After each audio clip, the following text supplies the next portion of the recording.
Pasteur Aquilas, je crois que vous avez eu écho des débats, vous avez eu écho de ce qui s'est passé. Finalement, vous n'avez pas supporté de voir mener en dérision votre prophète, puisqu'on nous a dit que c'est un gros occultiste, on nous a dit que c'est, on va dire, un menteur, on nous a dit beaucoup de choses, et celui qui l'a dit est là, Pasteur Renaud Maurice Botta. Si vous ne le connaissez pas, il a fait 15 ans dans les églises du message du temps de la fin. Il a fait 10 ans dans les églises du message du temps de la fin. Prédicateur pendant 15 ans, j'allais dire. Il a prêché le message de William Marion Branham. Puis, un jour, il a changé d'avis. Il s'est rendu compte, peut-être au travers des recherches, que William Marion Branham était un imposteur.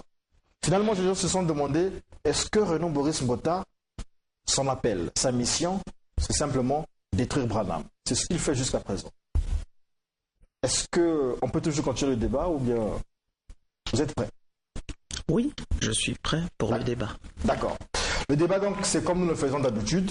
5 minutes, 5 minutes. Vous aurez peut-être 4 prises de parole chacun. Vous savez comment ça se passe, puisque vous avez eu à faire un débat avec le pasteur Kwanga. Et Renaud Botta aussi est un habitué de nos débats. Alors, Renaud Maurice Botta, le pasteur Aquilas ne vous connaît pas assez. Vous avez donc 5 minutes pour nous dire ce que vous reprochez à son prophète. Merci, monsieur le journaliste. C'est un plaisir pour moi de me retrouver ici. Et je crois que le seul objectif que nous avons aujourd'hui, c'est de faire triompher la vérité. Parce que la bataille n'est pas une bataille humaine, mais c'est la bataille qui se retrouve au niveau de l'esprit. C'est l'affrontement entre l'esprit de la vérité et l'esprit de l'erreur. Ce que je reproche à William Branham, c'est le fait qu'il ne soit pas qualifié par la Bible d'être un véritable et authentique prophète de la part d'Elohim. Parce que son modus operandi ne répond pas du tout à ce que la parole du Seigneur recommande, et il ne répond pas du tout à ce que la Bible nous a donné comme marque d'authentification d'un prophète. Et en introduisant, j'aimerais juste apporter un point majeur, puisque je l'ai dit ici, je l'ai affirmé plusieurs fois que William Branham était un occultiste, un faux prophète qui a mélangé les enseignements occultes à la saine doctrine apostolique et qui a lamentablement échoué sur tous les plans prophétiques. Parce que jusqu'à la date d'aujourd'hui, William Branham n'a aucune prophétie qui a été annoncée sur bande avant les faits et qui a eu sa réalisation dans les délais. Je prends un point en introduction. Nous savons que le désir de connaître l'avenir est le rêve de bien des gens, et bon nombre de charlatans se sont amusés à faire des prédictions mensongères sur la date de la fin du monde. La prophétie de la fin du monde a écrasé la tête de plusieurs faux prophètes pendant les siècles écoulés, et William Branham ne fait pas exception du nombre. En effet, l'idée du cataclysme planétaire est une prédiction de Yeshua qui déclara que ce qui arriva du temps de Noé arrivera pareillement au jour de l'avènement du Fils de l'homme, selon Luc 17, verset 26, et que ce qui arriva du temps de Lot arrivera pareillement, selon Luc 17, verset 29. Donc le Messie qui a annoncé cette destruction planétaire a souligné que le timing de cette prophétie est sous réserve de l'autorité du Père, et que ni les anges des cieux, ni même lui-même n'en avaient la connaissance. Donc pour ce qui est du jour et de l'heure ou de l'heure, personne ne le sait, ni les anges dans le ciel, ni le Fils, mais le Père seul. Matthieu 24, 36. Alors, William Branham, comme tous les autres charlatans, s'est aventuré à faire des calculs, des pronostics, pour dire que chaque 2000 ans, Dieu détruit le monde. Le premier 2000 ans, il a détruit le monde par les eaux. Le deuxième 2000 ans, Christ est venu, c'était aussi une fin. Et le troisième millénaire, ce sera la fin du monde. Et c'est ce qui l'a permis de faire des projections. J'ai toutes ces déclarations ici pour affirmer que 1977 verra la fin du monde et que cela permettra qu'on puisse entrer dans le millénium. Alors nous sommes ici ce matin. Le fait pour nous d'être encore ici en débat ce matin, au-delà de 1977, prouve à suffisance que William Branham était un faux prophète, puisque sa prophétie ne s'est pas réalisée dans les délais. Ce qui montre que ce n'était qu'une conception humaine, des prédictions mensongères de son propre cœur, et ce n'était pas la volonté d'Elohim, puisque un prophète, selon le modus operandi, ne s'exprime jamais sur le plan prophétique, à moins qu'Elohim ait d'abord parlé. C'est Elohim qui parle d'abord, ensuite le prophète prophétise en transmettant les pensées qui ont été exprimées par Elohim. Alors le fait que William Branham ait prédit que 1977 marquerait la fin du monde et nous introduirait dans le millénium. Mais avant 1977, Los Angeles devait être englouti dans la mer pendant la jeunesse de son fils Billy Paul, son fils qui a aujourd'hui au-delà de 80 ans, qui n'est plus un jeune, Los Angeles est là, et que les USA seraient effacés de la carte de la planète par une bombe atomique russe avant 1977. Toutes ces prédictions ont échoué, et depuis 1977, William Branham est classé officiellement par la Bible faux prophète.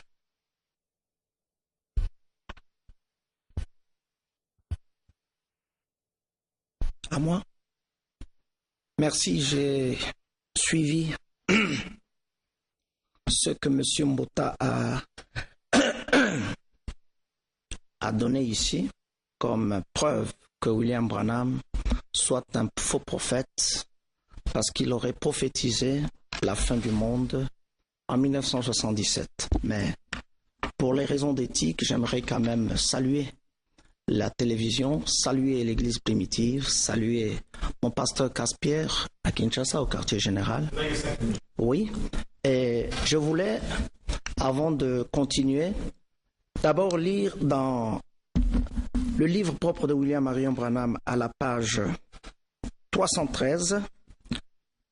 L'âge de la Odyssée a commencé vers le début du XXe siècle, peut-être en 1906. Combien de temps durera-t-il en tant que serviteur de Dieu qui a eu des quantités de visions dont aucune n'a jamais failli? Je prédis, je n'ai pas dit que je prophétise, parce que dire le mensonge sur un homme de Dieu, la calomnie, c'est la marque d'un faux serviteur de Dieu. Je prédis, je n'ai pas dit que je prophétise, mais que je prédis que cet âge se terminera aux alentours de 1977. Il dit, plus loin, le Seigneur Jésus m'a parlé en disant que la venue du Seigneur était proche, mais qu'avant son retour, cet événement de première importance allait se produire. Je les ai tous notés.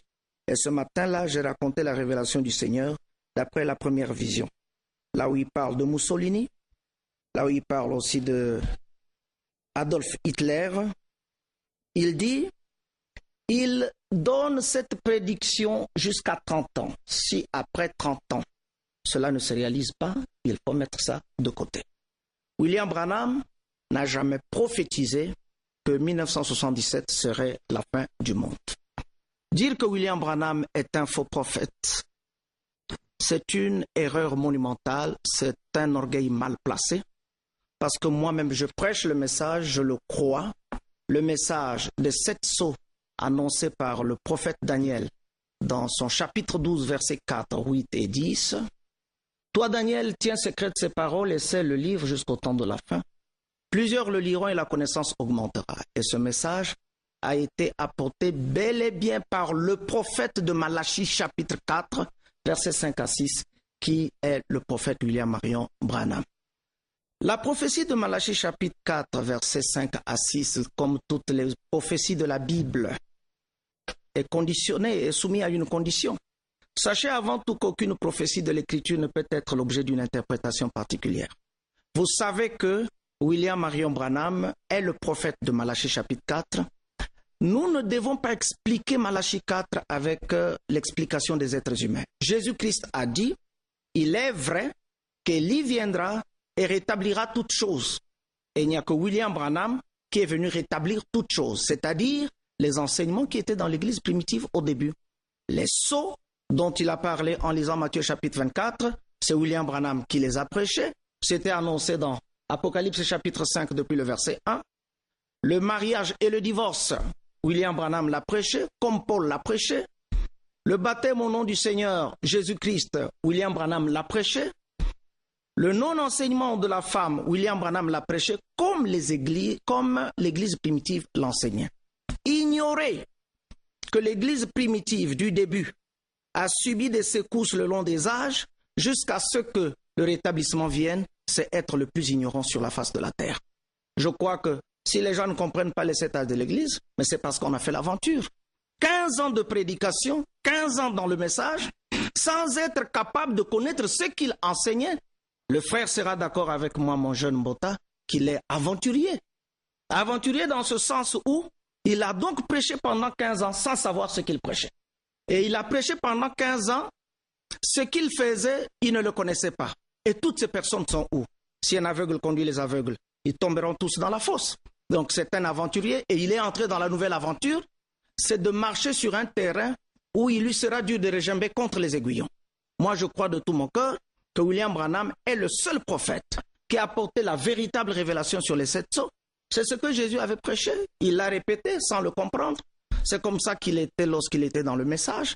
Maintenant, je ne sais pas où est-ce qu'il est. Il n'avait pas de ministère parce qu'il n'avait pas la parole, il n'avait pas le message. Et je crois que les téléspectateurs nous suivent.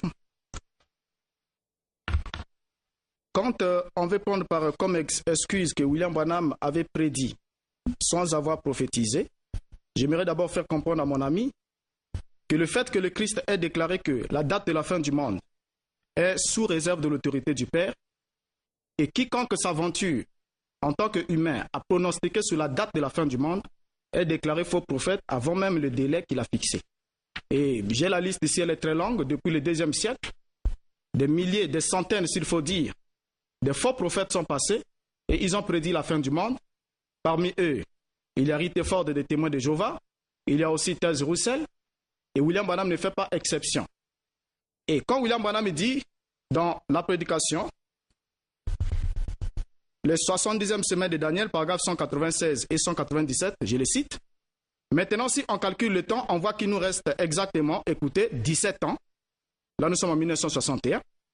Il nous reste 17 ans et il nous aura été alloué le même espace de temps avec Dieu qui traite avec nous dans la puissance du Saint-Esprit depuis l'an 33 jusqu'en 1977. Le même espace de temps de 1954 ans. Dieu traite avec nous comme il a traité avec les Juifs. Qu'est-ce que vous dites de ça? Maintenant, notez dans votre carnet un petit passage de l'Écriture là que je vais vous donner. Lévitique 25, en commençant au verset 8. Dieu faisait sonner le jubilé tous les 49 ans. La 50e année, c'était le jubilé. Nous savons ça, nous le comprenons. Depuis le premier jubilé de Lévitique 25, 8 en 1977, ce sera la 70e jubilé, ce qui donne exactement 3430 ans. Jubilé, ça veut dire on monte, la délivrance. Oh, nous attendons la venue du millénium, le jour béni où notre Sauveur reviendra sur la terre. Avez-vous saisi ça? L'Assemblée dit Amen. Dieu a traité avec nous pendant exactement le même espace de temps qu'il a traité avec les Juifs. À partir du moment où il a fait la promesse à Abraham, jusqu'à ce que le Messie soit rejeté, en l'an 33 après Jésus-Christ, ça donne 1954 ans. Et maintenant, il nous reste 17 ans. On a eu environ 1930 ans et quelques. Il nous reste 17 ans jusqu'en 77, où ce sera le 70e jubilé depuis le début des jubilés. Et qu'est-ce que ce sera? Oh frère, soyez bien attentifs là. Ne manquez pas ça. Ce sera le jubilé du retour, du départ de l'épouse des nations, quand elle montera, et du retour de Christ vers les Juifs, quand ils sortiront de l'esclavage. Amen. Vous le voyez, n'est-ce pas?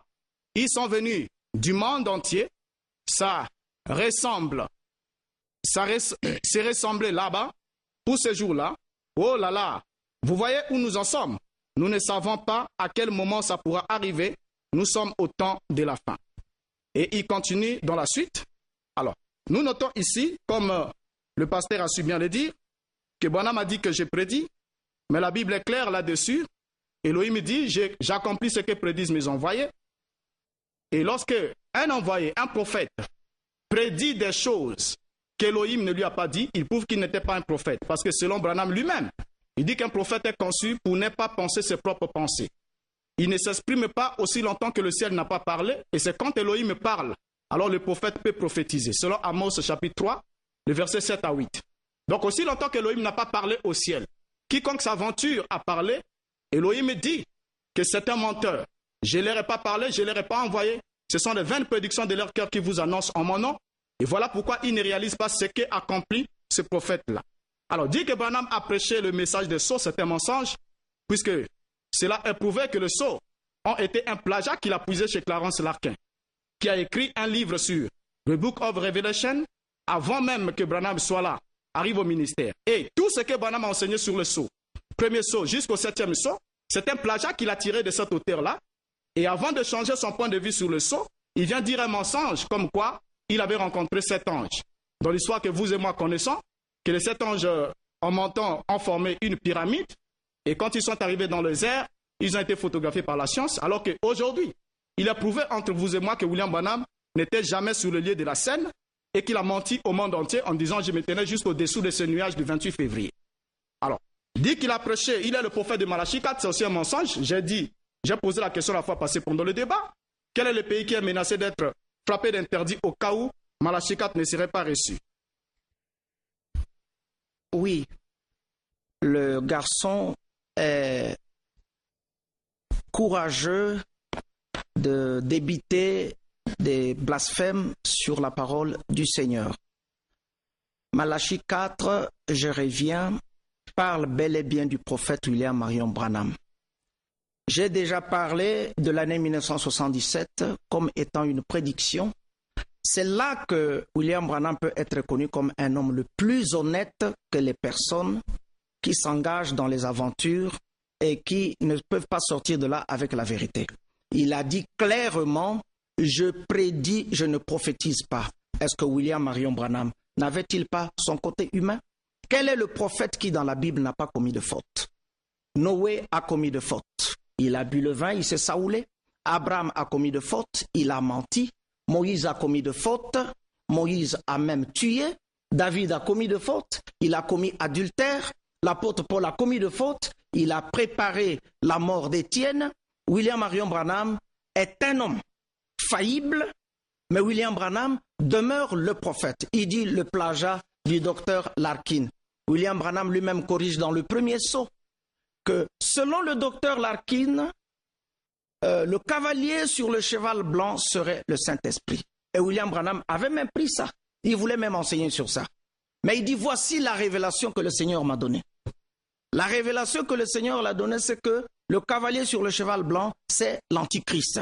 Voilà un homme honnête qu'il faut reconnaître, qui ne doit pas être placé au rang de M. Mbota.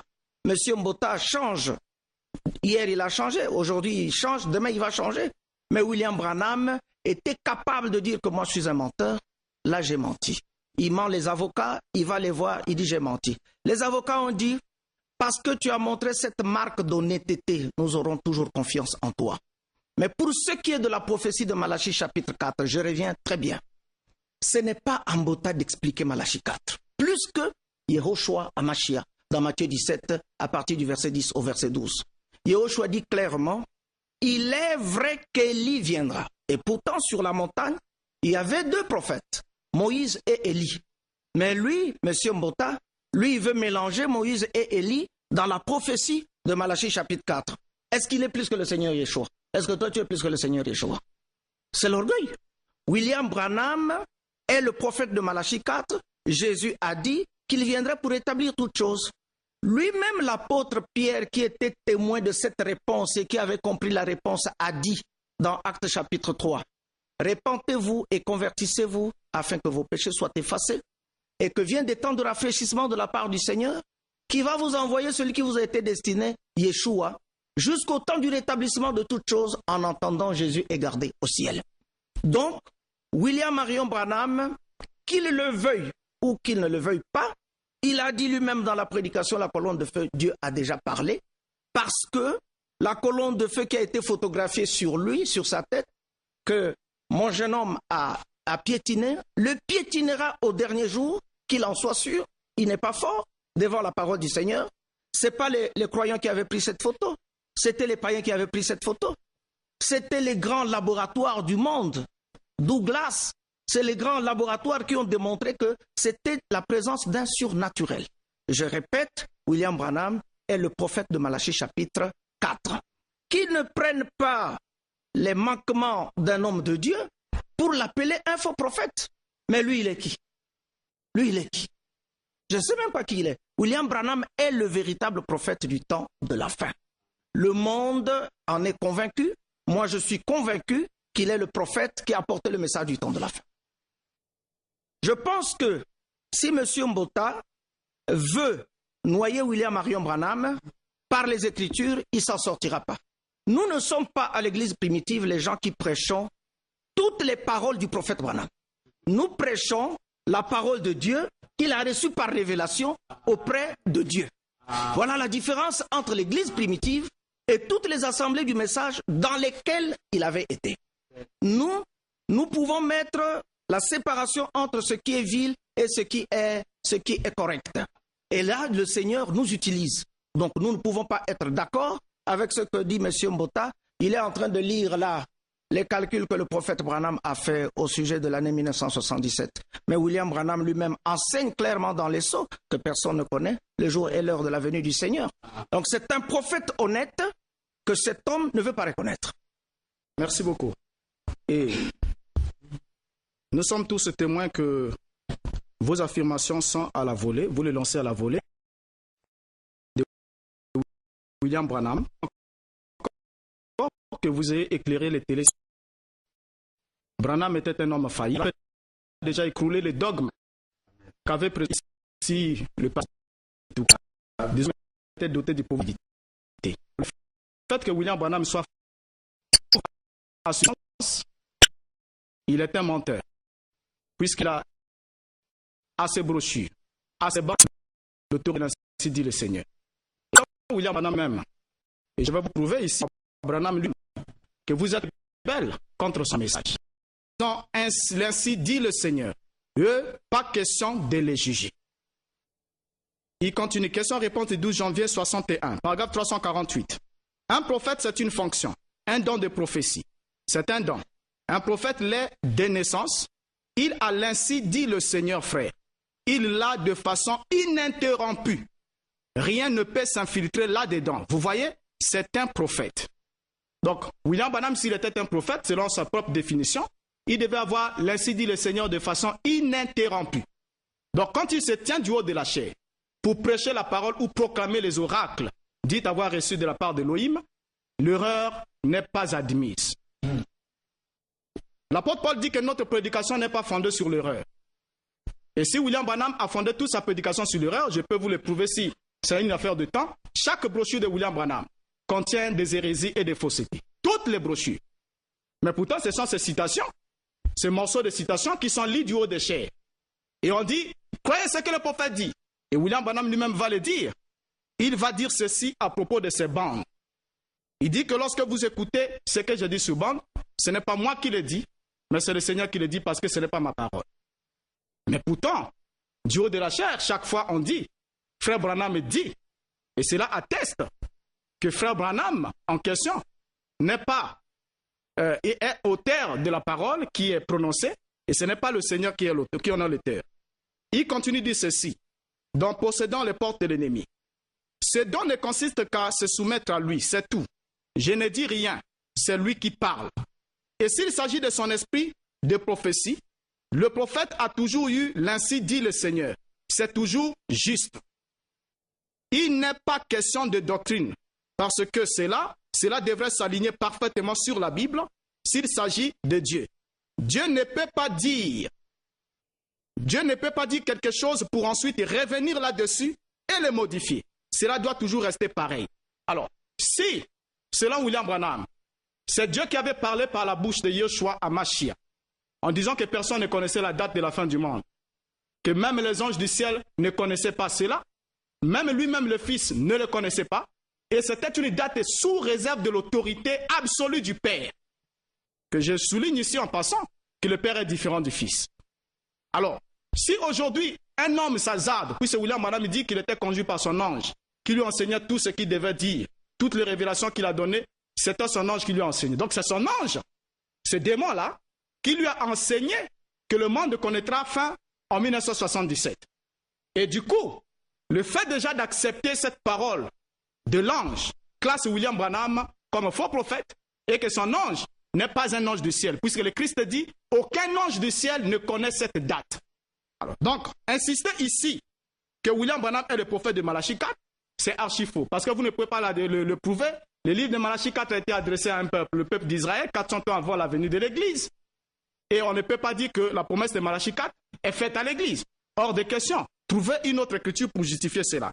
Alors, dire qu'il avait son côté humain, et vous avez dit ici que le docteur Larkin, c'est lui qui s'était trompé avant pour dire que le cavalier sur le cheval blanc, c'était le Saint-Esprit. C'est faux. C'est William Branham qui a enseigné depuis 1900, depuis qu'il a commencé jusqu'en 63, que le cavalier sur le cheval blanc, c'était le Saint-Esprit. Et nous avons les Écritures. C'est quand il a lu la prestation de Dr Larkin. Dr Larkin dit clairement dans son livre que le cavalier sur le cheval blanc, ce n'est pas le Saint-Esprit, mais c'est plutôt l'Antichrist. Il dit que c'est l'Antichrist dans l'Église primitive. Et comme Branham a pris ça, il vient enseigner.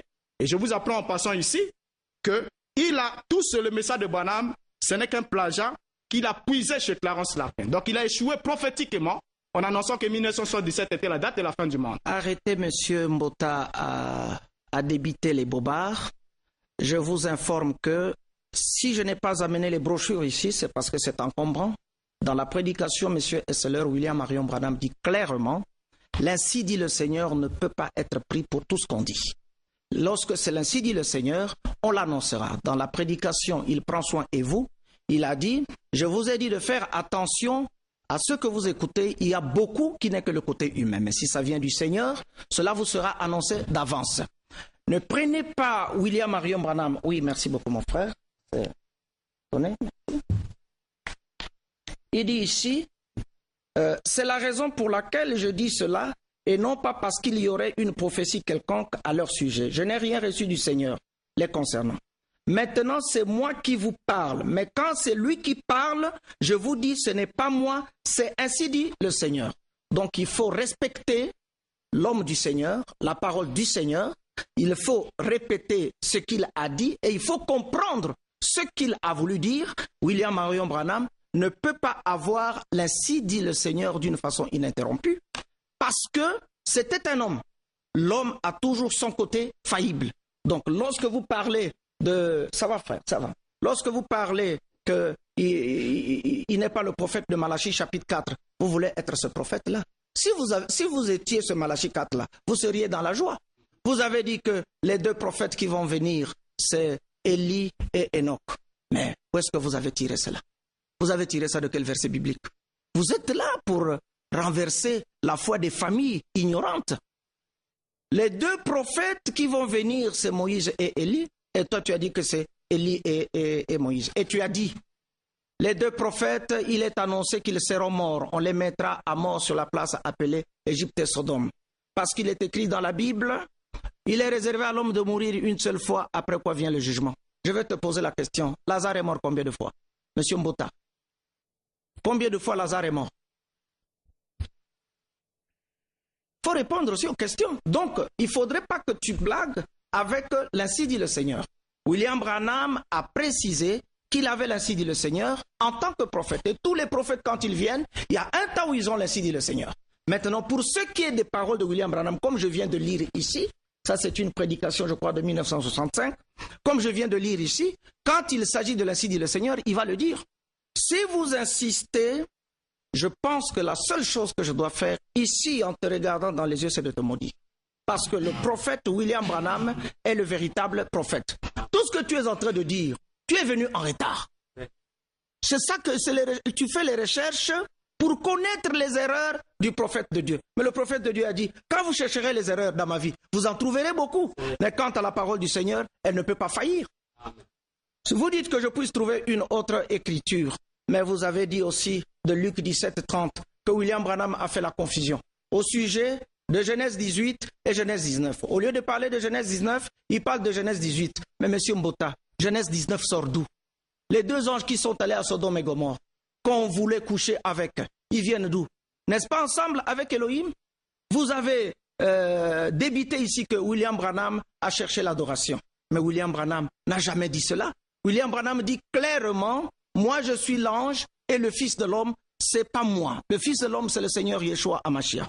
Vous devez avoir du respect pour les choses de Dieu, mon jeune frère. J'ai beaucoup de prédications du prophète Branham, beaucoup de citations du prophète Branham, là où il reconnaît sa place. Et quand Jean-Baptiste a dit que je suis la voix de celui qui crie au désert, dans Isaïe chapitre 40, n'est-ce pas lui-même qui a montré l'écriture qui le concernait? William Branham est en droit de montrer son écriture. Toi, tu es de quelle écriture? Tu es de quelle écriture? Tu es un chercheur. Dieu n'a jamais confié sa parole aux chercheurs. C'est parce qu'en tant que chercheur, tu regardes là-bas à l'Internet, tu trouves tout ce qu'on te donne. Et je voudrais dire aux gens qui suivent tout ce qu'il a dit, de prendre ça, de cliquer dans la poubelle et de jeter. Parce que ce sont des mensonges. Si vous suivez ce garçon ici, vous allez vous perdre comme il s'est perdu il y a 15 ans. Moi, je crois de tout mon cœur, je répète, William Branham, c'est le prophète envoyé par le Seigneur Yeshua Hamashiach. Tu peux tout dire. Tu as parlé qu'il était un franc-maçon en montrant sa photo avec Avak Agopian. Est-ce qu'on ne peut pas prendre la photo avec quelqu'un qui est magicien ou bien avec quelqu'un qui a fait les sciences occultes? Qu'est-ce que tu vas dire de Moïse lorsqu'il était chez Jéthro, le sacrificateur de Madian? Et toi-même, tu as évolué où? Il faudrait avoir du respect. Merci, voilà, on va faire une petite pause. Est-ce que le public derrière, il est là? Oui. Ah, ok, d'accord. Merci beaucoup. Et donc, on donnera une ou deux questions aux téléspectateurs. C'est Renaud Boris Mbota, le pasteur, qui prendra la parole après. Mais juste avant ceci, nous avons des frères du message qui nous ont amené un témoignage de Tommy Osborne. On va le diffuser tout à l'heure. Je pense que cet extrait fera certainement plaisir ou réfléchir Marie Wilfried Dora, Didi Pinasilas, Jem Akonzo Obambi et tous ceux-là qui nous suivent en ce moment, Naël Bemba, Sarah Molongo, tous ceux qui nous suivent en ce moment. Et donc pour vous, nous vous proposons ce témoignage de Tommy Osborne.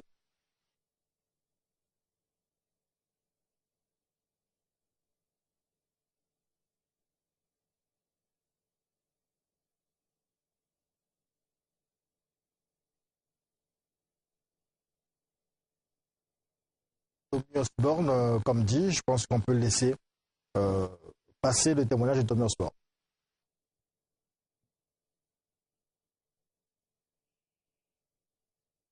D'accord.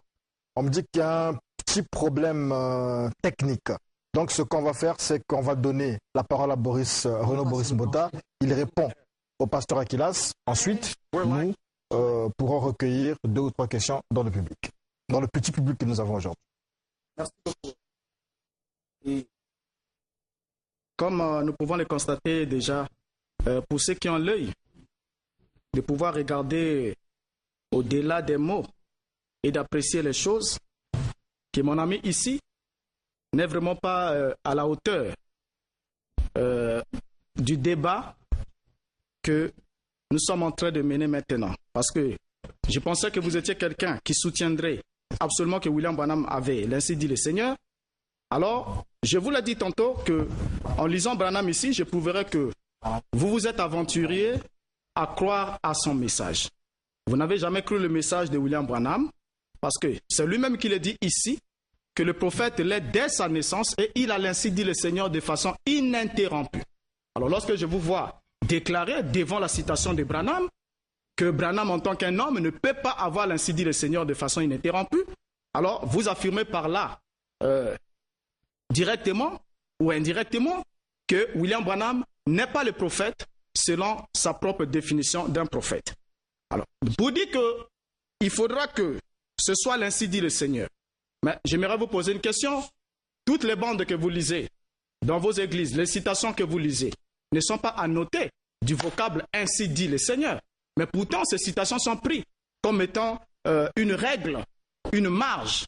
Et en passant, j'aimerais vous signifier que dans tous les messages de William Branham, les sermons dont il a attesté que c'était vraiment l'ainsi dit le Seigneur, à la fin, après avoir prêché ce sermon, c'était le livre des sceaux, les sermons sur le sceau, et le mariage et le divorce, dans lesquels il vous a permis d'épouser plusieurs femmes, disant que la loi du sexe autorisait un homme d'avoir plusieurs femmes, ce qui est archi faux, et ce qui fait aujourd'hui de certains d'entre vous des polygames, juste pour assouvir votre libido, alors, qui n'a rien à voir avec la parole du Seigneur.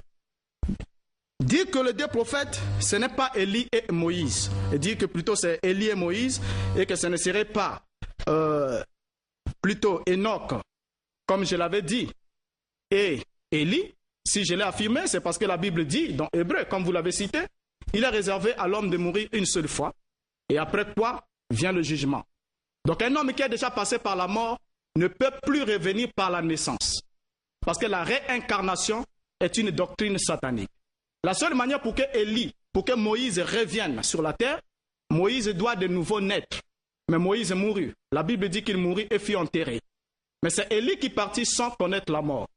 Ce qui est contraire aux règles, parce que pour accéder à l'immortalité, il faut que le corps mortel puisse périr.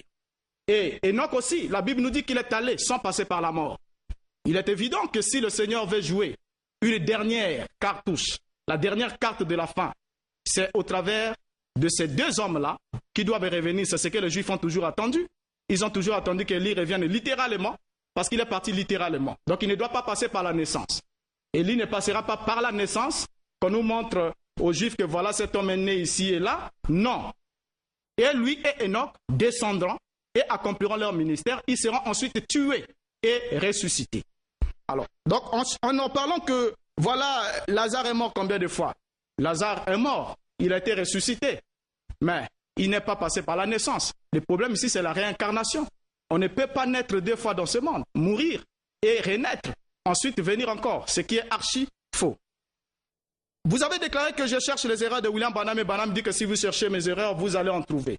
Mais effectivement, on ne peut trouver que ce qui existe. Donc s'il n'y avait pas des erreurs dans le ministère de William Branham, on ne pouvait pas les trouver, quel que soit le temps qu'on pouvait passer à les chercher. Alors si on peut les trouver, même les yeux fermés, et du coup, tout le message de William Branham est totalement erroné. Luc 17, 30, les deux anges viennent d'où? C'est lamentable que vous voulez soutenir cette théorie de William Branham alors que vous avez reconnu ici qu'il était faillible. Lorsqu'il dit que c'est Tommy et c'est Billy Graham, Oral Robert qui sont les deux anges, vous voulez aussi prendre cela. Dire que Branham s'est opposé à son adoration, c'est archi faux, parce que Branham était un homme versatile qui n'avait jamais ses deux pieds sur place. Il disait une chose et son contraire, c'est ce qui a fait que, quelque part, il a dit que la polygamie, c'était une vie de cochon, elle n'était pas bonne, et quelque part, il vous a dit que, depuis que le sexe a été introduit jusqu'au millénium, la polygamie est la voie légale du mariage. Et vous vous êtes retrouvés du côté de ceux qui sont polygames, et par contre, d'autres se sont retrouvés à adorer Branham, et d'autres, encore, dans d'autres hérésies. Alors, il y a toujours une matière dans laquelle se vautrer dans le message de Branham. Chacun de vous se dit être dans le vrai, c'est l'autre qui a mal compris. Vous parlez du mariage et du divorce. On va essayer de réguler cela. On va, avant de poursuivre le débat, donc avant que vous ne puissiez répondre, on va recueillir deux questions. Donc, vous présentez. Je suis le frère Galilée.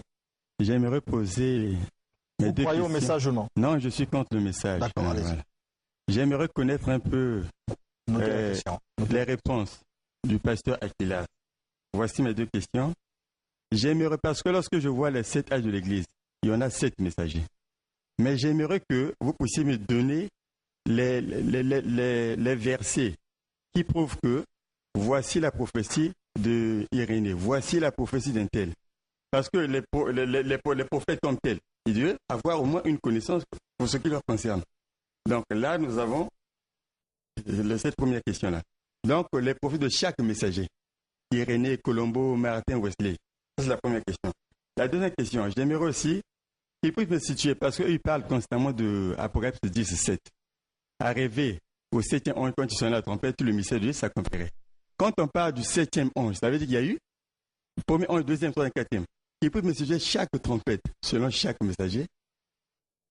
selon les 7 âges de l'Église, selon Branham. D'accord. Pasteur, Je allez-y. réponds d'abord à Mbota ou à lui? Répondez à Mbota, il peut vous ramasser sa question. Voilà. Donc, M. Mbota a encore dit que l'adoration, William Marion Branham nous a amenés dans la polygamie. Mais William Branham était obligé de nous amener à la polygamie parce que nous sommes dans la seconde alliance. Si vous ne croyez pas, Genèse chapitre 3, où Dieu a institué une autre alliance par le sexe, disant que un homme, plusieurs femmes, et cela se trouve dans la nature tout entière. C'est la loi du Seigneur. Ça y est, en toi, dans tes pantalons là-bas. La loi du sexe, c'est la polygamie. Moi, je crois que même si tu n'as pas la capacité ou le pouvoir d'être polygame, mais tu ne peux pas te moquer des polygames. En se faisant polygame, nous n'avons pas péché. En se faisant polygame, nous montrons combien nous sommes responsables dans ce monde ici. Éviter la débauche dont peut-être vous êtes les gros acteurs.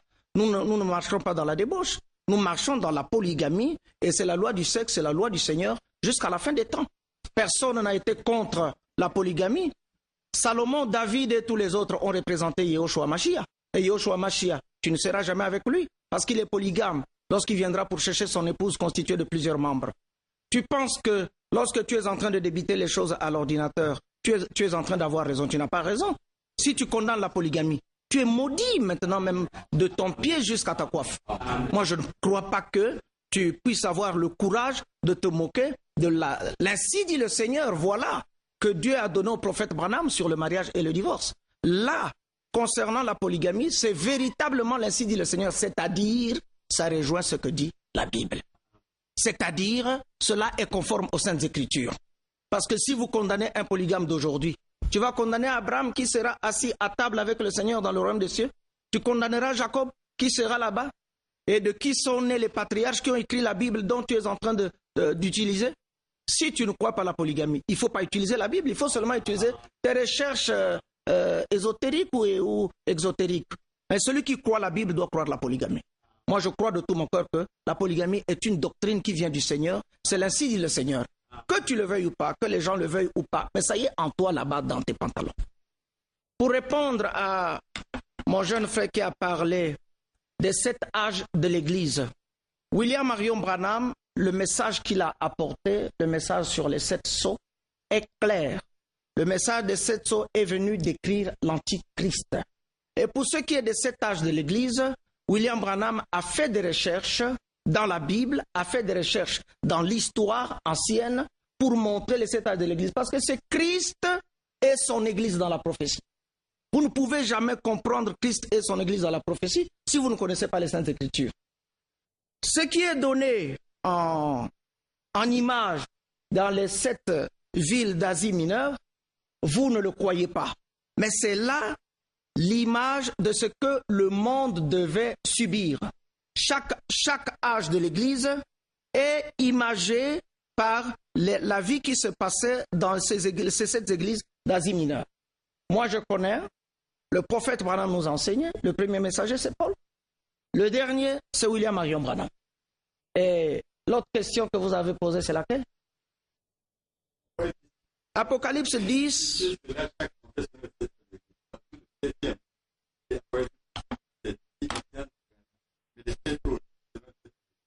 Vous savez, il vous faut être un peu spirituel. Moi, Apocalypse chapitre 10, le verset 7, l'Église primitive, nous ne l'attribuons pas au prophète William Marion Branham. Apocalypse 10, verset 7, ce sont les frères branhamistes qui l'attribuent au prophète Branham parce que cet ange concerne l'ange à la trompette, l'ange céleste. Je pense que vous avez reçu la réponse. Merci beaucoup. Pour le téléspectateur, il faut expliquer simplement que les branhamistes, ce sont ceux-là qui croient que William Marion Branham est Dieu. Hein, donc c'est lui Dieu. Et dans le message, nous avons beaucoup de subdivisions. Donc il y a des branhamistes, donc ceux qui croient que William Marion Branham est Dieu, et puis les frères, les croyants au message de Branham, qui pensent que William Marion Branham est prophète. J'ai des questions ici qui me demandent, Branham était prophète ou pasteur? William Marion Branham était pasteur, mais c'est un prophète. Voilà, c'était un prophète qui jouait aussi le rôle de pasteur. Monsieur, vous pouvez vous présenter. Merci. Je suis le pasteur Kiba Destin de Shekinah Tabernacle à Pikunda. Croyez au message? Je crois au message. D'accord. Ma question est celle-ci. Si je suis venu, c'est parce que je suis un témoin fidèle de cela. Parce que j'étais dans un coma, je ne connaissais pas le message. Ma mère étant protestante, j'étais admis à l'hôpital militaire de Brazzaville. Le 3e jour, les médecins disent à un moment, allez se consulter les charlatans. Et ma mère dit, je vais dire quelque chose. Et elle dit, Seigneur, avant que mon fils ne quitte la terre, j'aimerais que tu l'ouvres la bouche, que j'entende la voix de mon fils pour la dernière fois. C'était en 2006. Et spontanément, c'est cette langue de feu qui apparaît dans la salle. Elles étaient à moins à 21 personnes.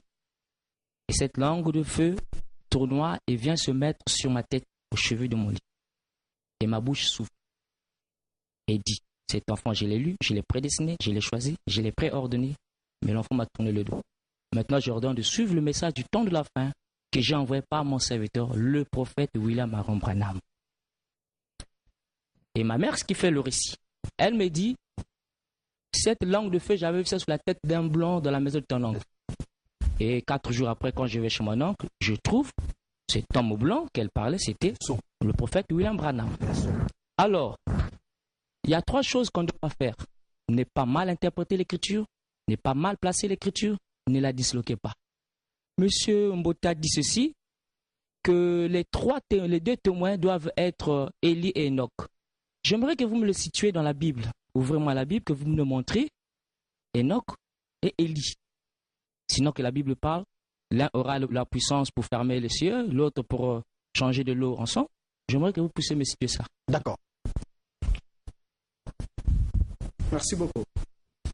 Et je réponds d'abord à mon ami, puisque c'est face d'abord au pasteur, ensuite je prends la question comme il a fait. Dans les 5 minutes comme il a fait. Dans les 5 minutes comme il a fait. Alors, dire que l'autre alliance, je reviens à la polygamie. Et la loi du sexe, c'est la polygamie. Que Yeshua est polygame. Et vous avez dit que la polygamie est ainsi dit le Seigneur. Et c'est ce que vous soutenez. Vous en avez fait votre cheval de bataille dans l'église primitive. Et vous avez encore souligné que j'ai la polygamie dans mon pantalon. Je ne sais pas à quoi vous faites allusion. Alors, en disant que j'ai la polygamie dans mon pantalon, sous mon pantalon, que les téléspectateurs m'excusent, ce sont des termes, c'est la parole du Seigneur, et supportez-nous, un peu comme vous supportez votre médecin. Vous faites allusion au sexe, en disant que le fait que le Seigneur m'a attribué un membre pour la copulation et pour la reproduction, fait de moi du coup un polygame. Mais j'aimerais qu'on rappelle un peu, juste faire un petit briefing, puisque ça prendrait du temps pour vous démontrer toutes ces choses-là. L'homme fut créé comme un androgyne primordial, jusqu'à ce que Elohim dise qu'il n'est pas bon que l'homme soit seul. Genèse 2, 18. Elohim lui forma une femme de la côte qu'il avait prise de l'homme. C'est ainsi que cet être fut appelé femme, parce qu'elle a été prise de l'homme. C'était une femme, une côte tirée, selon Genèse 2, verset 23. La Bible dit encore, c'est pourquoi l'homme quittera son père et sa mère et s'attachera à sa femme au point de former une seule chair. Genèse 2, 24. Et lorsqu'un homme s'attache à sa femme, il forme une seule chair. La seule possibilité pour que cet homme s'attache à une autre femme, il faut qu'il se sépare de la première. Et le Christ a dit que l'homme ne sépare point ce que Elohim a uni. Alors du coup, lorsque vous entrez dans la polygamie, vous devez vous séparer de la première. Et vous désobéissez d'abord à l'ordre de l'union du Seigneur. Et la polygamie a pris naissance, s'il faut le rappeler, dans le monde sans Elohim, et plus précisément avec Lémec, petit-fils de Caïn, qui était le fils d'Adam, Genèse 4, verset 19. Donc c'est après le déluge qu'Elohim décida de ne plus faire habiter son esprit dans l'homme. Et Abraham, comme vous le savez, vous et moi vous l'avez cité, le père de la foi est né dans une famille polygame, puisque lui et Sarah étaient de même père, mais de mères distinctes. Genèse 20, verset 12. Alors, sous la loi de Moïse, il y avait une ordonnance qui permettait à l'homme d'avoir une deuxième femme. Genèse 21, verset 10. C'était une ordonnance de la loi, puisqu'ils avaient beaucoup de choses. Quand la femme était en impureté mensuelle, pendant l'impureté mensuelle, elle devenait impure, on ne pouvait pas l'approcher, et du coup, pour combler un peu ce vide-là, le Seigneur leur a donné la permission d'avoir une deuxième femme pour ceux qui en avaient la possibilité, sans retrancher à la première ses droits conjugaux. C'est dans Genèse et dans Exode 21, verset 10. Mais les hommes sont allés jusqu'à avoir 300 femmes et plus. Vous connaissez l'histoire de Salomon. ainsi de suite. Mais la Bible dit que Christ en venant, Colossiens chapitre 2, le verset 14, il a effacé l'acte dont les ordonnances nous condamnaient et qui subsistait contre nous, et il l'a détruit en le clouant à la croix. La crucifixion de Christ a effacé l'acte, et cet acte-là, c'est la loi. Et l'autorisation d'épouser 2 femmes.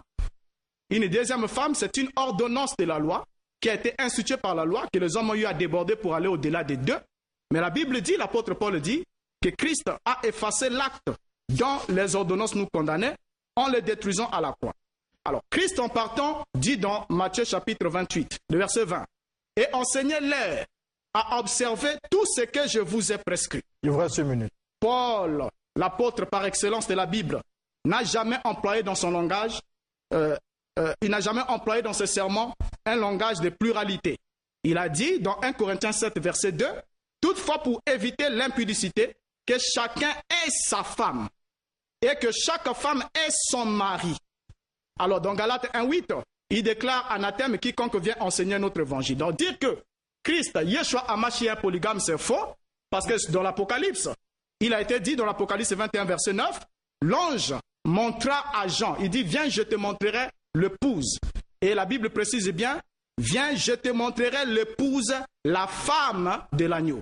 Donc c'est une épouse qui a été montrée à Jean dans l'Apocalypse. Ce n'était pas des épouses ni des femmes. L'épouse, la femme de l'agneau. Donc cette théorie-là de dire Christ est polygame parce que sa femme est constituée de plusieurs membres, c'est une fausse théorie. Et cela vous renvoie directement avant la croix pour que vous vivez votre libido tranquillement. Ne venez pas vous cacher derrière les évangiles parce que nous ne sommes pas dans cette dispensation. Merci beaucoup. Voilà. Le débat, ce n'est pas sur la polygamie. Vous sortez du sujet. Nous allons aller du côté de la réalisation pour vous proposer le témoignage de Tommy Osborne. Vous n'avez pas répondu à la question du pasteur.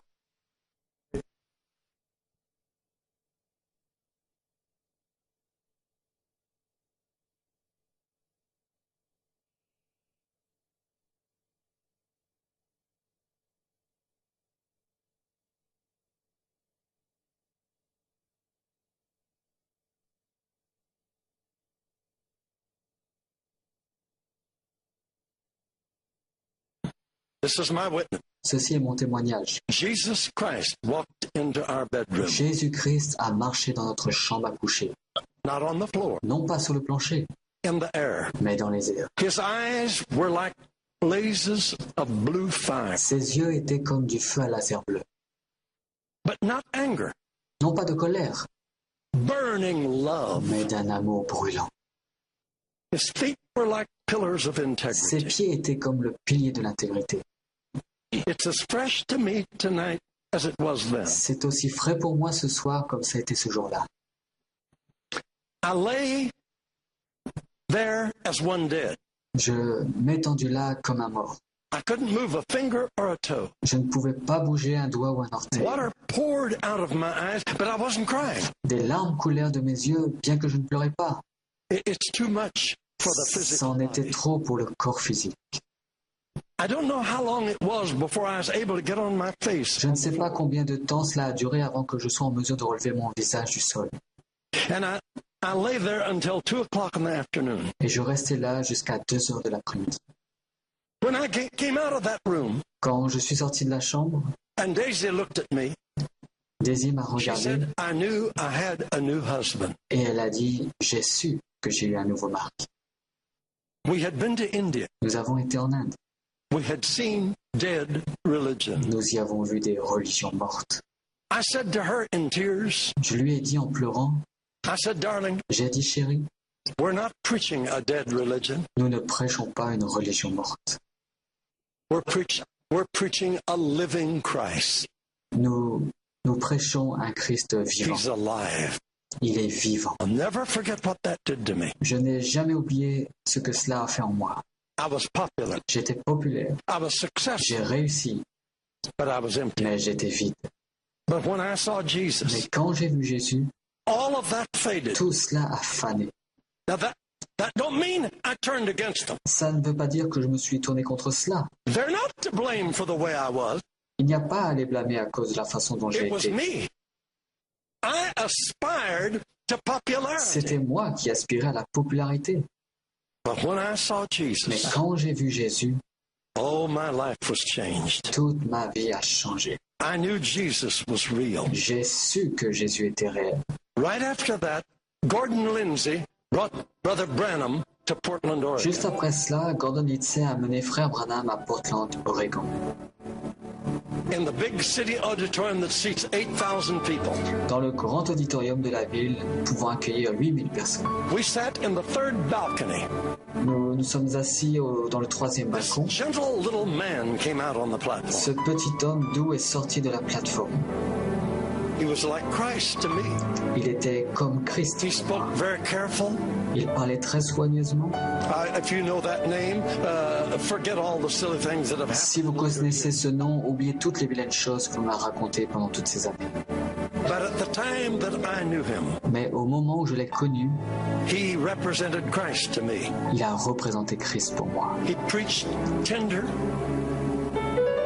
but firm. Il a prêché tendre, And when he got mais through ferme. preaching, Et quand il est arrivé à la hundreds of prédication, people came and accepted des Christ. centaines de personnes sont venues et ils ont accepté Christ.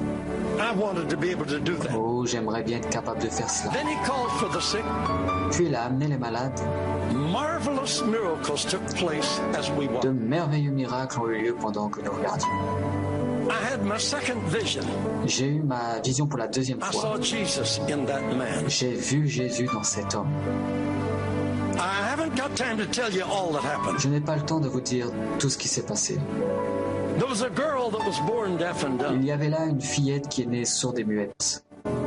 Remember now, I was a noise-making Pentecostal. Souvenez-vous que j'étais un pentecôtiste qui faisait des bruits. We were scared of devils. Nous avions peur des démons. And if we thought someone had a Et devil, si nous pensions que quelqu'un a un démon, we were very careful. nous étions très prudents. And the best we could do is yell at him Et la meilleure des choses à faire, c'est de crier sur lui, and gang up on him. se liguer contre lui. And the more noise we Et made, le plus de bruit que nous pouvions faire, the greater the nous possibility donnait la that he would go. possibilité de le faire partir. I was a noisemaker. Je sais bien faire des bruits. I could tell you some funny stories Oh, about je peux that. bien vous raconter des histoires amusantes là-dessus.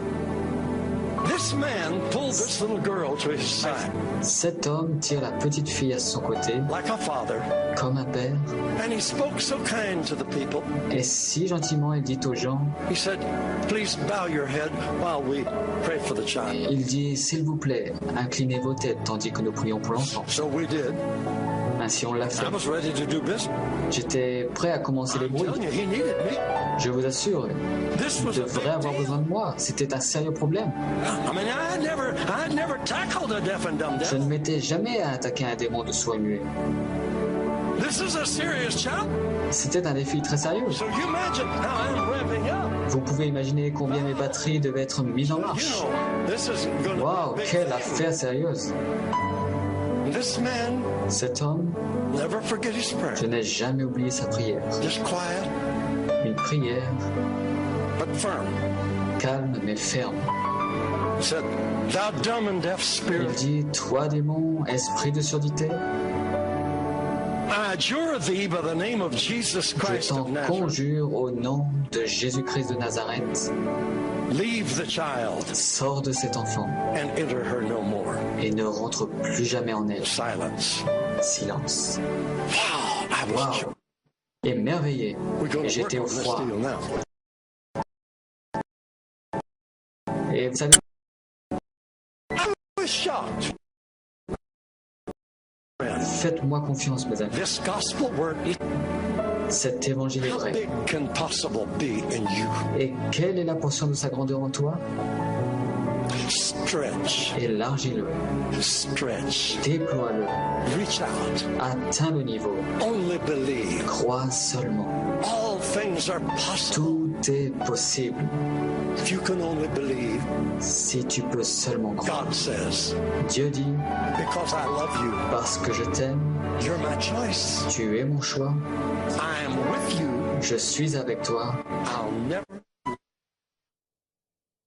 Voilà, on a plaisir quand même, hein. On est quand même. Ouais.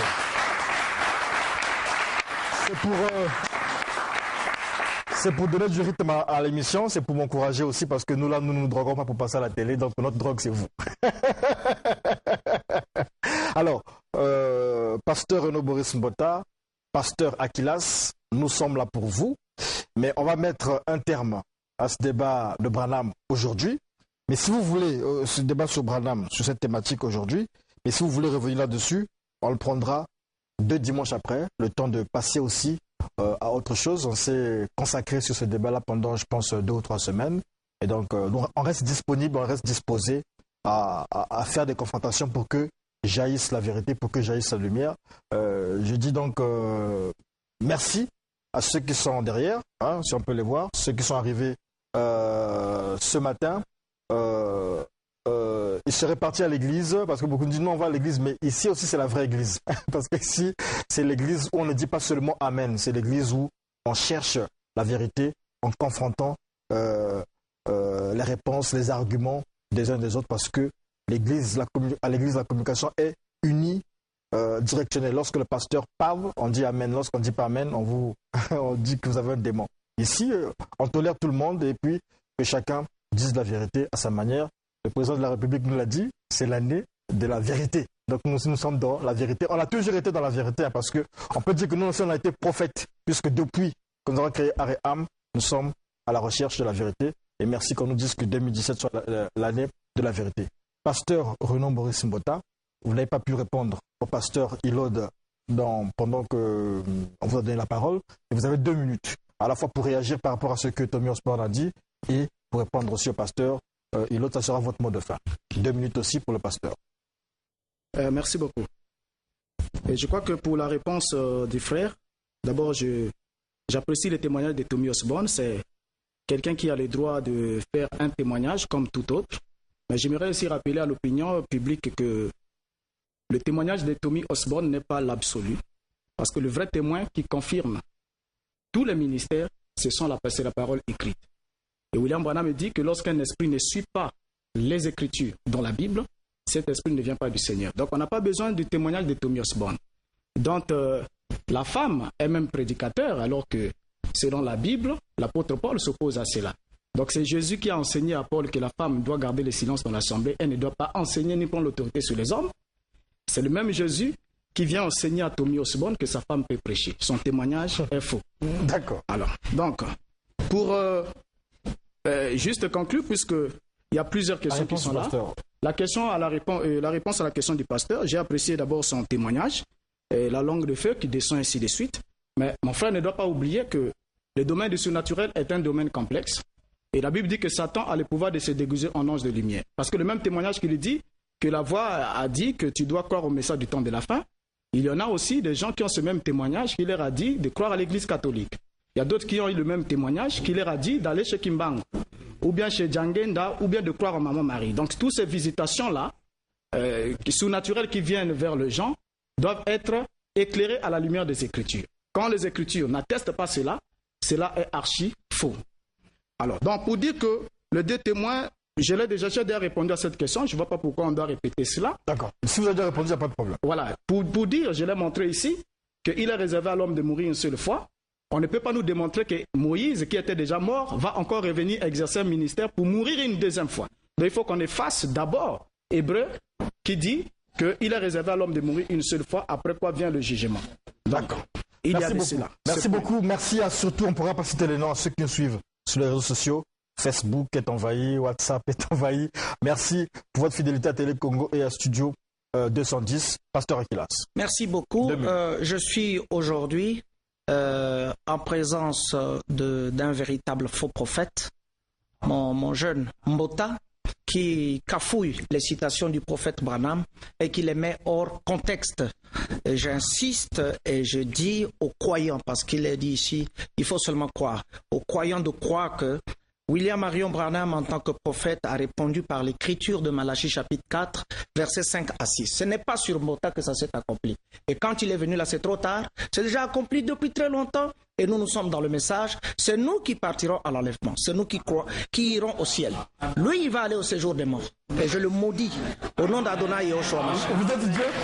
Vous êtes Dieu? Je le maudis, j'ai le droit de le maudire. Vous êtes Dieu? Je suis un Dieu, oui, le Fils de Dieu. D'accord. Là, le débat est libre, oui? Oui, mais maudire ne fait pas partie de la parole du Seigneur. Puis c'est Christ a dit, attendez, Christ a dit bénissez toujours. Je vous donnerai ces versets. Donc l'esprit À ceux qui font du mal, mais celui qui touche à la parole, l'apôtre Paul a dit. L'esprit qui les pousse à me maudire n'est pas l'esprit du Seigneur. Parce que Christ n'est pas. Tu le verras quand cela s'accomplira. Alors donc c'est des points comme ça. D'accord. Merci beaucoup. Il fallait laisser un peu. Et en plus, je n'ai jamais dit que c'était. Le pasteur Mbota se rentrer un peu dedans, mais c'est tout ça. On peut encore applaudir pour le débat. Alors,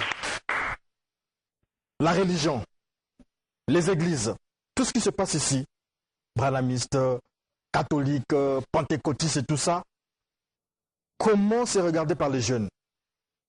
Nous avons l'une de nos dernières recrues dans Studio 210, c'est un jeune rappeur. C'est un jeune du hip-hop.